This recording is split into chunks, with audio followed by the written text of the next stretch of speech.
Hey guys, so here I am again with my second film in my MCU review series. Technically the third, if you count Captain Marvel, which I'm gonna count just because I don't want to have to make another video about that. And also it's already happened within the MCU timeline. So our third movie is actually the first MCU movie in terms of when it was released. 2008's Iron Man is the movie that's 11 years old, but has aged really well. Like, it might have aged better than any other Phase 1 movie outside of probably the Avengers, and even then maybe a little bit better than the Avengers, because we're so used now to the MCU being this massive entity that is always setting something else up in every movie, and this feels very refreshing to not have any of the weight behind it, and I think that is a big plus for this movie, not having any weight behind it, not having to set up a sequel. I mean, it does set up sequels, it sets up a fair amount of things, even though at the time we probably had no idea it was setting them up. But it did that without having to, it wasn't vital to the plot that it sets up something else, it just did it. But obviously, let's just get this out of the way. First, Robert Downey Jr. was, I would say, he's up there with Hugh Jackman and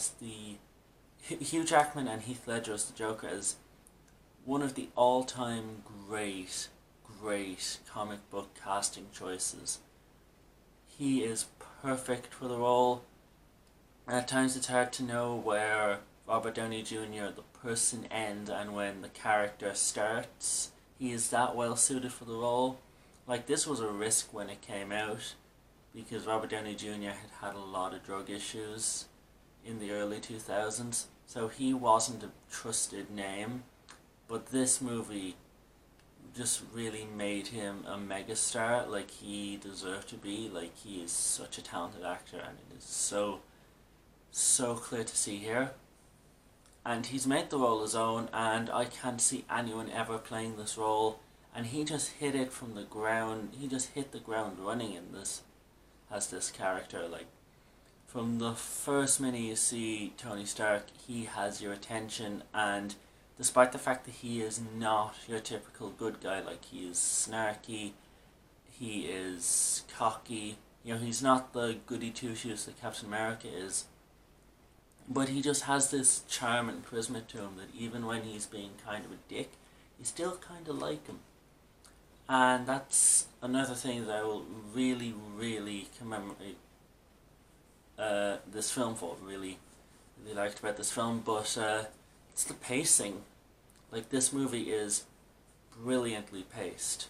Like, in a lot of these kind of movies where, the hero starts off as really not a great person and becomes a better person as the movie goes on, it's usually a case of, okay, this person learns that he's a piece of shit, and at the end of the movie he's realized, he needs to turn his life around. In this movie, that whole thing is set up and done in the first 20-25 minutes, which means that instead of waiting for Tony to reach this realization for the entire film, he reaches it early on, and then the rest of the film is him trying to bring those changes into his life and be a better person rather than finding out that he has to be, So it's like, I prefer that to just waiting for him to realize that he's a dick the whole movie. And the scenes of him making the suit and learning how to fly and all that shit is the best bit for my opinion, because it's Tony Stark being Tony Stark, and that's always the best thing about these Iron Man movies. While they do drop in quality from here, he is always the best thing about these movies, and it's no exception here. Even like the supporting cast, Gwyneth Paltrow, who I usually don't like in a lot of movies, she's actually okay here. Like, I think her role could have been played by a lot of other actresses, but I didn't hate her in these. You know, like, she's fine. She's serviceable.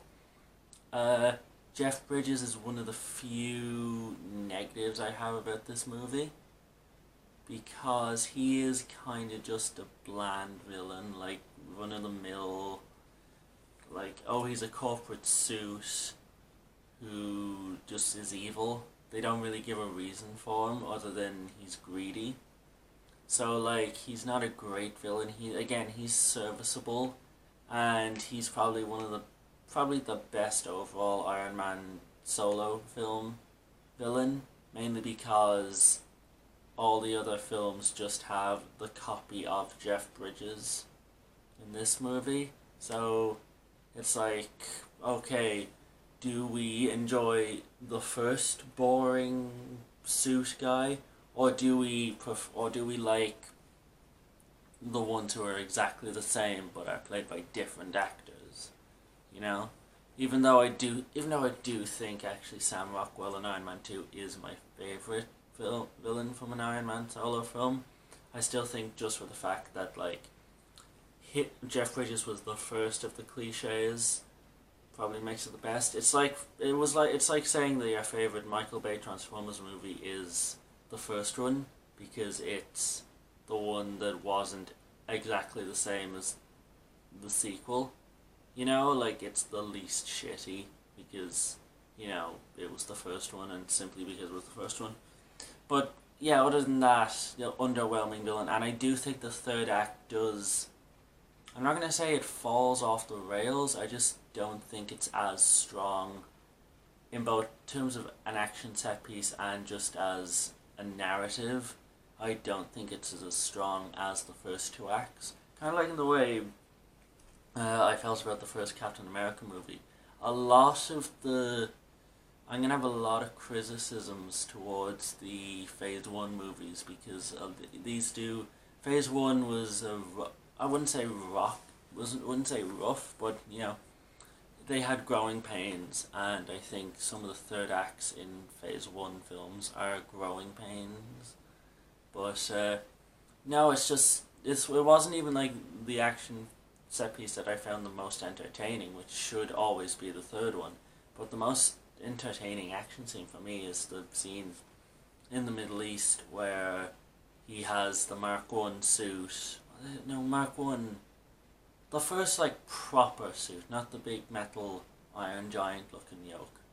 But the first proper suit he gets, and he's in the Middle East, and he's just battering the shite out of terrorists. That's always going to be the best scene for me in this movie. I love that scene. It is so cool. It's quintessential Iron Man. And so overall, I really like this.